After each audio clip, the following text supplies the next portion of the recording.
Hello दोस्तों, मेरा नाम राहुल है और मैं दिल्ली में रहता हूँ और मैं अभी कॉलेज में पढ़ता हूँ। कुछ दिन पहले ही हमारे क्लास में एक नया लड़का आया था। तो गांव से था। जब वो नया नया आया था तो उससे कोई बात नहीं करता था।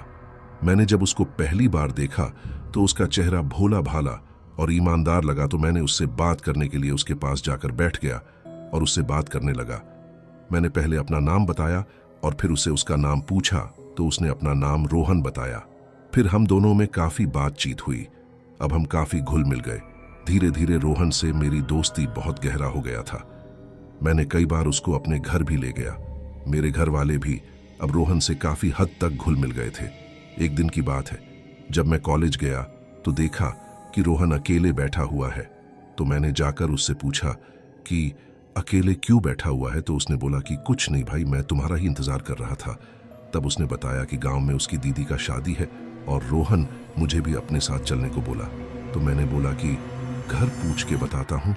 मैंने कॉलेज के बाद घर गया और ये बात पापा को बताई। क्योंकि रोहन और मेरे में काफी गहरी दोस्ती थी तो पापा मान गए। मैंने कॉल करके रोहन को बता दिया कि पापा मान गए हैं, कब चलना है बताओ।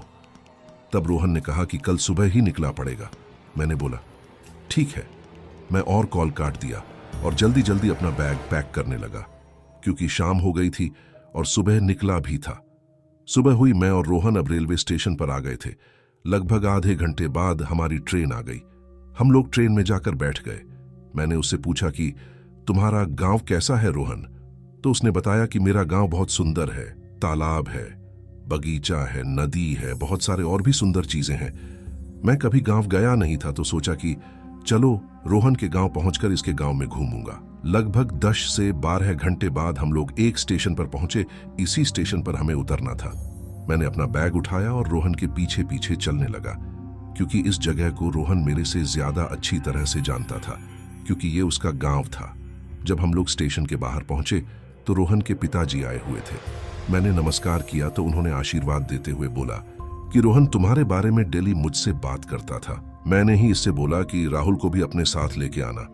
अब हम लोग एक जगह पहुंचे जहां बहुत सारी गाड़ी लगी हुई थी, वो भी घोड़े वाली गाड़ी। मैंने रोहन से बोला कि ये क्या है यार, इस गाड़ी में जाएंगे।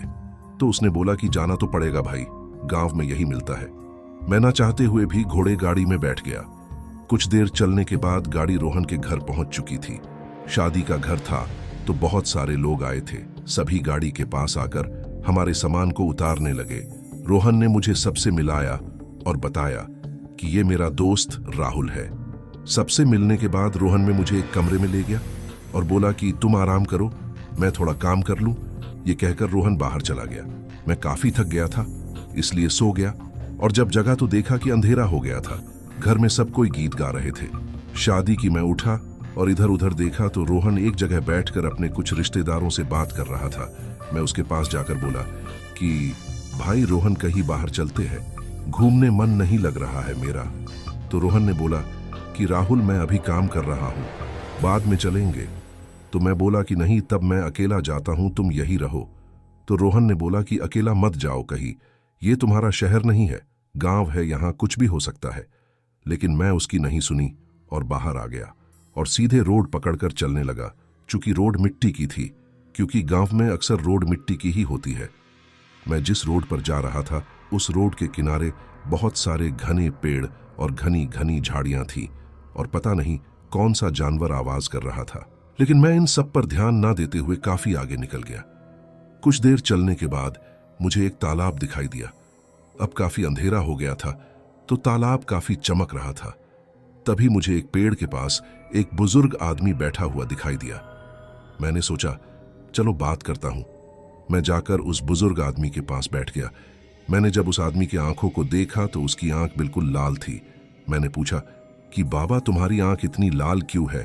तो उसने बोला कि हमारी आंख ही ऐसी है, तुम यहाँ क्या कर रहे हो, लौट जाओ, रात हो गई है। मैंने बोला कि क्यों डरा रहे हो बाबा, मैं किसी भूत से नहीं डरता हूं, किसी और को डराना। तभी मैंने देखा कि वो बुजुर्ग आदमी एक कदम पीछे हट गया। तो मैंने पूछा कि क्या हुआ। तो उसने बोला कि ये गले में तुमने क्या पहना है, उसको फेंक दो। मैंने अपने गले में हनुमान जी एक माला पहली हुई थी। तब मैं सोचा कि बाबा ऐसा क्यों बोल रहा है। मैं कुछ सोच पता उतने में उस आदमी ने मुझे एक जोरदार धक्का मारा और मैं पीछे जाकर गिर गया। अब वो आदमी मेरे सामने खड़ा होकर चिल्ला रहा था कि इस चीज को मेरे सामने से दूर करो, लेकिन मैं उस हनुमान जी की माला को कसकर पकड़ रखा था।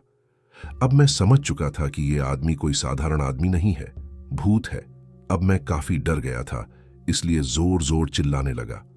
मेरी आवाज रात के अंधेरे में काफी गूंजने लगी। मेरी आवाज सुनकर कुछ लोग टॉर्च लेकर आने लगे। जब उस भूत ने देखा कि आदमी आने लगे तो वो तालाब के अंदर कूद गया। ये देखकर मेरी तो आंखें बाहर आ गईं। इतने में सारे लोग आ गए थे। वहां पर मेरे से पूछने लगे कि तुम कौन हो और यहां कैसे आए। तो मैंने बताया कि मैं इस गांव में नया हूं। मेरा दोस्त का नाम रोहन है, उसके घर शादी में आया था। लोगों ने मुझे उठाया और सीधे ले जाकर रोहन के घर पहुंच गए। जब रोहन ने मेरी ये हालत देखी तो पूछा कि क्या हुआ था। तब मैंने बताया कि कैसे मैं तालाब के पास एक आदमी से मिला, और जब उसने मेरे गले में हनुमान जी की माला देखी तो उसने कैसे मुझे धक्का दे दिया। तब लोगों ने बताया कि उस तालाब में बहुत साल पहले एक बुजुर्ग आदमी अपनी गाय को नहलाते समय डूब गए थे, वही भूत बन गए हैं और हर रोज वो उसी तालाब के किनारे आकर बैठते हैं।